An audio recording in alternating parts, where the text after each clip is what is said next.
Worried about gout? Check out Ural, the effective urinary alkalinizer. Ural, neutralize your uric acid problem now.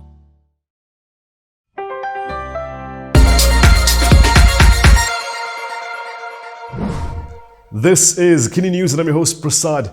Bersatu's poster boy and Umno's bosku continue to exchange blows, with both sides calling the other a traitor. Bersatu President Muhyiddin Yassin has hit back at Umno leaders for trying to paint him as a traitor of the Malays. In a statement, Muhyiddin claimed that the real traitor is someone from Umno itself, Najib Abdul Razak. He said some in Umno are trying to cover up the reality that Umno was actually betrayed by its own former president.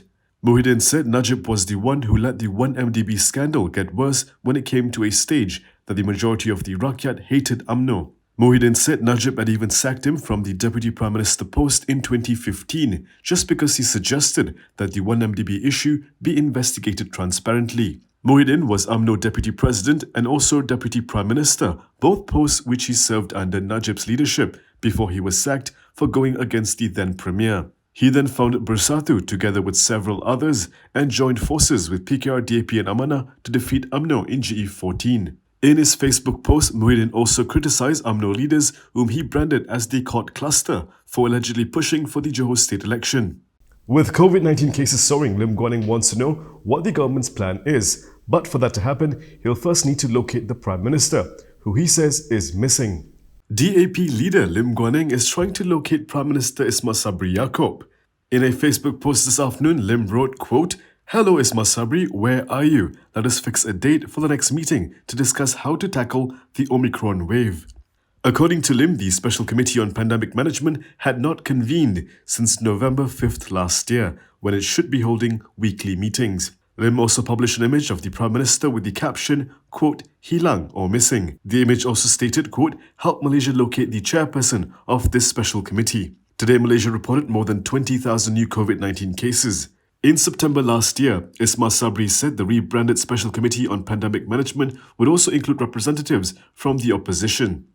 COVID-19 cases have reached the 20,000 mark once again, but Health Minister Khadi Jamaluddin says it's not as severe as the previous wave.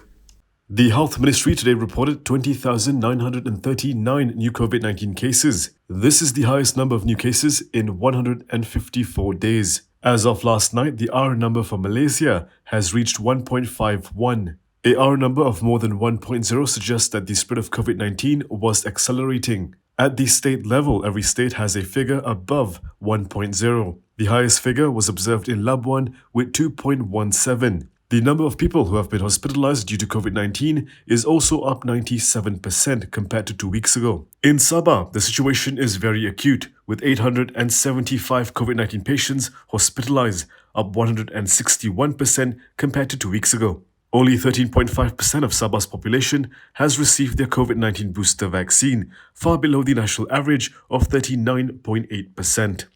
Hadi Awang has come to the defense of the Taliban, saying the propaganda against the group is fueled by Islamophobia.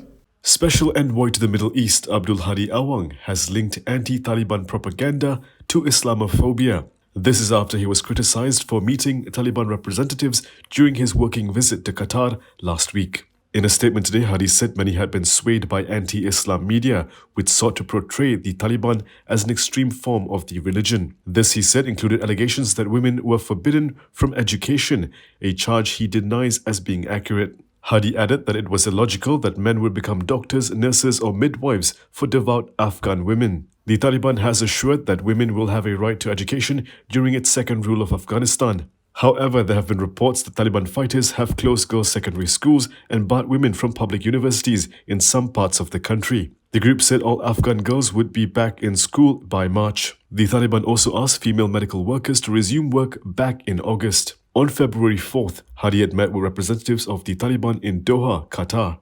Subsequently, the Taliban's permanent representative to the United Nations, Muhammad Suhail Shaheen, said he had discussed with Hadi the need for Malaysia to provide economic and humanitarian aid for Afghanistan. The past president had reportedly agreed to this. PAS may be having internal issues of its own, as one of its pro-Muafakat leaders is dropped from a top party position. Kuala Nerus MP Muhammad Khairuddin Aman Razali has been removed as the secretary of the party's Shura Council. This comes after he was removed from the PAS Central Committee last month. PAS President Abdul Hadi Awang confirmed that the former Plantation Industries and Commodities Minister is no longer part of the council. Speaking to reporters in Marang today, Hadi said his appointment as the secretary was made by the PAS Central Committee and the committee has revoked the appointment. He said the decision was made yesterday.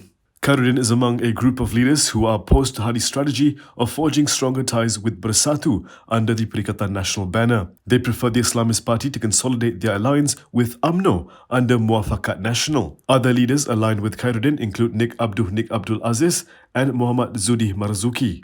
The trio were purged during the party polls but were reappointed into the Supreme Council in a show of unity. Taking to social media, Khairuddin warned against any effort to embarrass anyone over and over again. He said everything has its limits and one shouldn't go overboard because the consequences will be very bad.